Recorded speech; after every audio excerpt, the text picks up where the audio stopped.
మీరు ప్రేమించి పెళ్లి చేసుకున్నారో లేకపోతే పెద్దలు కుదిర్చిన పెళ్లి చేసుకున్నారో నాకు అనవసరం.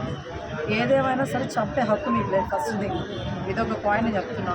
ఒకవేళ అమ్మాయి తప్పు చేస్తుంటే ఇప్పుడు అమ్మాయి కామ్గా ఉంది, కామ్గా ఉన్నది తప్పు చేస్తుందా లేదా అంటే సెకండ్ మనకు తెలియదు విషయాల్లోకి వెళ్తే. కాకపోతే నేను ఏమంటా చంపే హక్కు మీకు గమనించాడు ఫస్ట్ థింగ్. అవునా, వదిలేయి. అమ్మాయి తప్పు చేస్తున్నా వదిలేయి. చంపే హక్కు ఏంటి? లేదా కొట్టండి అంటే చచ్చిపోయేటట్టు కొట్టకూడదు కదా. కొట్టుకుంటారు, తిట్టుకుంటారు, అట్లా చేసుకుంటారు. అంతేగాని చంపే హక్కు ఏంటి? మొన్న చూసిన వారం కూడా కాలేదు బ్రదర్, వారం ముందరే ఒక అమ్మాయిని గొంతులో పొడిచేశారంట. వాళ్ళ మేనమామ చుట్టరికం అవుతారంట. పిచ్చేమన్నా లేచిందా మీకు? నాకు అర్థం కావట్లేదు. మళ్ళీ మీరు అందరూ తెలంగాణ వాళ్ళే కదా.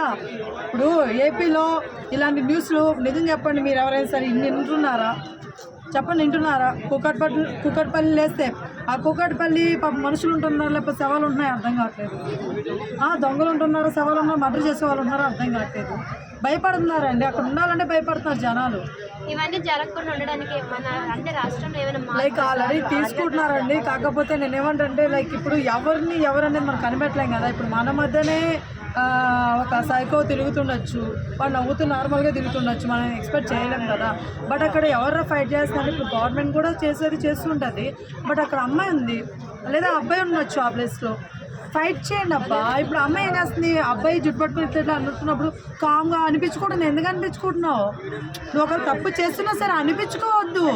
అర్థమవుతుందా? కొట్టని తెచ్చుకోవద్దు. తప్పు చేసావు కదా, సరే వదిలేస్తే, లేకపోతే కోర్టుకి వెళ్ళండి, లేకపోతే పోలీస్ స్టేషన్కి వెళ్ళండి, విడిపోండి. అందుకే చచ్చిపోయేది ఏంటి, చెప్పేసేది ఏంటి నాకు అర్థం కాదు. నేను చెప్పేది అమ్మాయి అవ్వచ్చు, అక్కడ అబ్బాయి అయినా ఉండొచ్చు. ఫైట్ చేయండి బ్రదర్, మీరైతే ఫైట్ చేయండి. సిస్టర్ మీరు కూడా ఫైట్ చేయండి. అందుకే నేను చంపుకోవద్దు బ్రదర్. మీకు అర్థమవుతుందా మీరు ఏం చేస్తున్నారో? వాళ్ళు పుట్టించింది మీరా?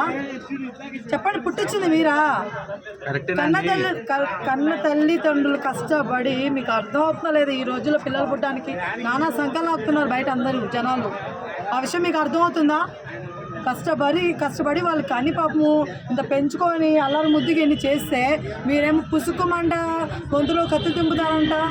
కత్తులు ఉండేది కూరగాయలు కోసుకోవడానికి, అర్థమవుతుందా? గొడ్డలు ఉండేది లేదా పెద్ద పెద్ద కత్తులు ఉండేది చెట్లు అయ్యేది వర్క్ మీద ఇచ్చేసుకోవడానికి, మనుషుల మీద ఉపయోగించడానికి కాదు. ఆ విషయం మీరు మర్చిపోతున్నట్టున్నారు. అర్థమవుతుందా? మనం వచ్చింది జంతువుల నుంచే కాదట్లా, కానీ మరీ జంతువుల్లాగా బిహేవ్ చేయొద్దు. అర్థమవుతుందా? మీకు ఇప్పుడు మనుషులు అనే వాళ్ళకి జంతువు అని పిలుస్తారా? మనిషి అంటారా?